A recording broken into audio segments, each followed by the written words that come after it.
Hi guys, எல்லாருமே எப்படி இருக்கீங்க? ஹோப் எல்லாருமே நல்லா இருக்கீங்க அப்படின்னு நம்புகிறேன். எல்லாருக்கும் இனிய கார்த்திகை திருநாள் நல்வாழ்த்துக்கள். எர்லி மார்னிங் எழுந்து பூஜையெல்லாம் முடித்து வச்சுட்டேன். அதுக்கப்புறம் பசங்க ஸ்கூல்லேருந்து வரத்துக்குள்ளே பூ டெக்கரேஷனுக்காக எல்லாமே ரெடி பண்ணி வச்சுருந்தேன். பசங்க ஸ்கூல்லேருந்து வந்த பின்னாடி அவங்க ஹெல்ப்போட பூ டெக்கரேஷனெல்லாம் போட்டு முடிச்சுட்டு விளக்கெல்லாம் ஏற்றி வச்சுட்டு கோயிலுக்கு கிளம்பியிருந்தோம். நான் இந்த வருஷம் 51 விளக்கு ஏற்றி வச்சுருந்தேன். பூ டெக்கரேஷன் எப்படி இருக்குன்னு சொல்லுங்கள். வாசல் முழுக்க விளக்கேற்றி வச்சுட்டு வீடு ஃபுல்லாக விளக்கு வச்சு பார்த்தா வீடே கோயில் மாதிரி இருந்துச்சு. பசங்களும் ரொம்ப ஹாப்பியாக விளக்கெல்லாம் வச்சாங்க. விளக்கெல்லாம் வச்சு முடிச்சுட்டு சமைச்சு வச்சுட்டு கோயிலுக்கு தான் போயிருந்தோம். பக்கத்துலேயே சிவன் கோயில் இருக்குது.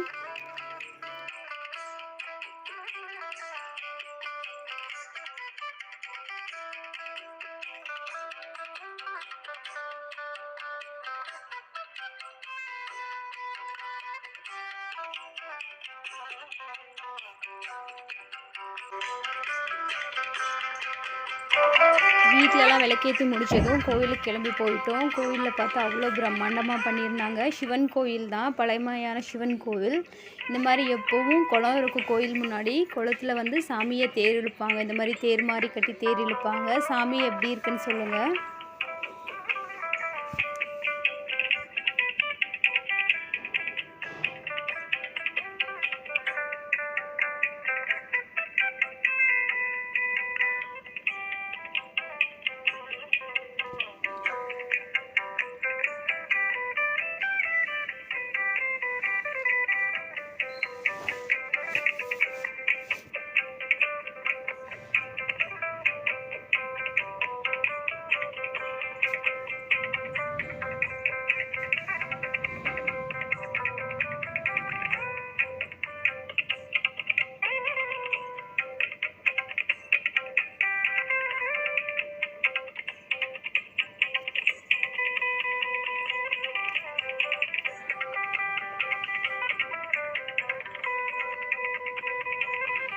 குளத்தில் தெப்பம் விட்டு முடிஞ்சதும் சாமியை உள்ளே கொண்டு வந்தாங்க. உள்ளே கொண்டு வந்து மங்களாரத்தி காட்டினாங்க.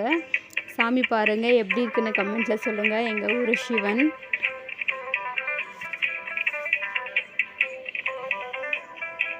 சாமியெல்லாம் கும்பிட்டு முடிச்சதும் வீட்டுக்கு கிளம்பி வந்துட்டோம்.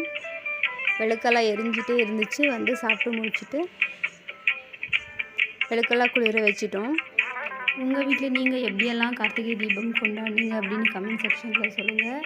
வீடியோ பிடிச்சிருந்தா லைக் பண்ணுங்கள், ஷேர் பண்ணுங்கள், சப்ஸ்கிரைப் பண்ணுங்கள். தேங்க்ஸ் ஃபார் வாட்சிங். பாய்.